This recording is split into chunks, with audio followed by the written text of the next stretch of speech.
Welcome, everybody. My name is Astara. I'm the publisher of Flower of Life Press, and I'm so happy to be here today with author Mary Kathie McKenna, author of Sarabi's Story, a Maine Coon cat's perspective on life, love, and family. Welcome, Kathie.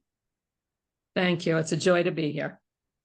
So I'm so excited to talk to you about what's been going on for you since you've released the book Sarabi's Story, which is an exciting adventure into this family's world of drama and healing and love, and how Sarabi really pulled the family together in different ways and was a medicine and support for the family. And I know recently you've been involved in supporting rescue work around cats. Can you tell us a little bit about what you've been up to? Sure.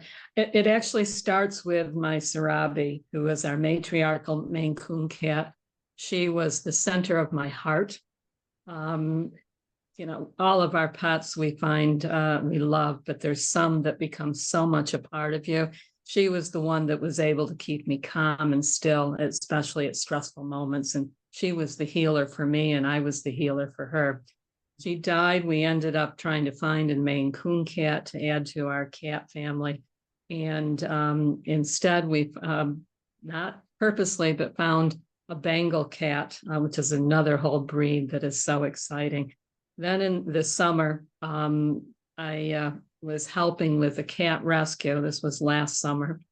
And in one of the rescues, there was a very frail Maine Coon cat. She was the only Maine Coon cat there who needed major surgeries. And so I thought about it for a month and decided that I needed to go back and offer to adopt her. They wouldn't let me, and partly because they had a grant program with Cornell, the vet center in Cornell University, and that would pay for at least the initial surgery she needed. And when I wanted to change the fostering to adopting, I had to make an agreement that I would work with the University of South Florida vet school to be able to do the second surgery she needed, and would pay for that. So we're talking thousands and thousands of dollars. And my husband thinking that I was absolutely going crazy. But at the same time, I now realize finding Fluffy and having her become part of our family, which continues to be, I learn from her every day, that I developed connections with the cat rescue world, and a number of friends and people who really appreciated what we had done for Fluffy. Never expected to find in my own backyard and fields and around my son's house hordes of cats and kittens that had been over the winter and the spring that had come to this area. And the first time I really realized under the buildings and around that all these cats were here, partly because so many of the farms are closing down in our area. And there are cats that have been colonies in those barns for years that have been trying to find other places for food. And I also accused Sarabi of sending them to me, thinking that I had rescued her and others, and I could rescue them.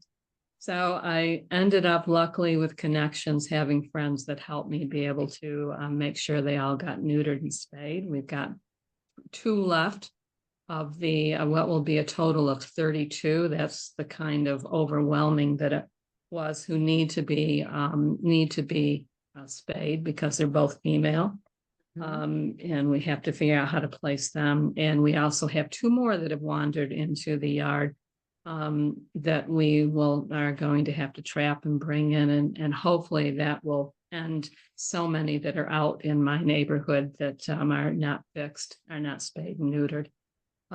Again, the gift from Fluffy, this would have happened regardless of Sarabi or my Fluffy, that because I took the energies, time, and resources to heal her, it also gave me a whole new eye and entrance into the cat rescue world, and to see how much that's a women's issue. Most of the rescuers are women, many of them who build shelters in their backyard or in their house. others who do more formal, but most of the volunteers, if not all, are women. And I've learned from that, first of all, I could appear to be a hoarder by all of these that appeared.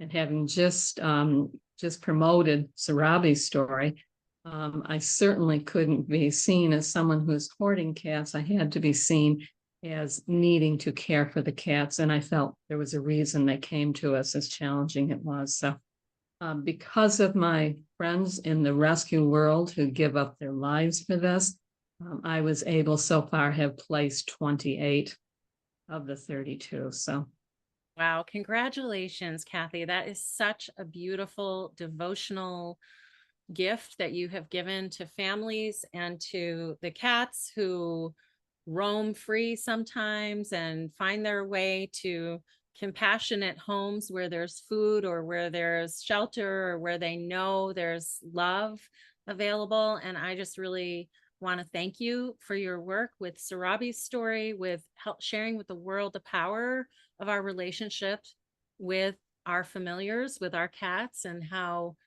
you can be in service by supporting cat rescue and animal shelters. So thank you so much.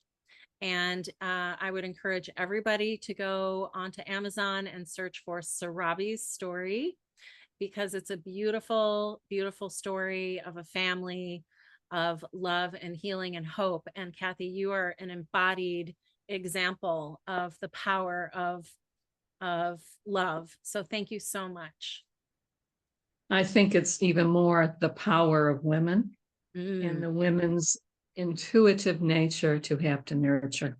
And I yes. think we all have to take that in and value what we do, each one of us. Yes. So thank you. Absolutely. Thank you so much.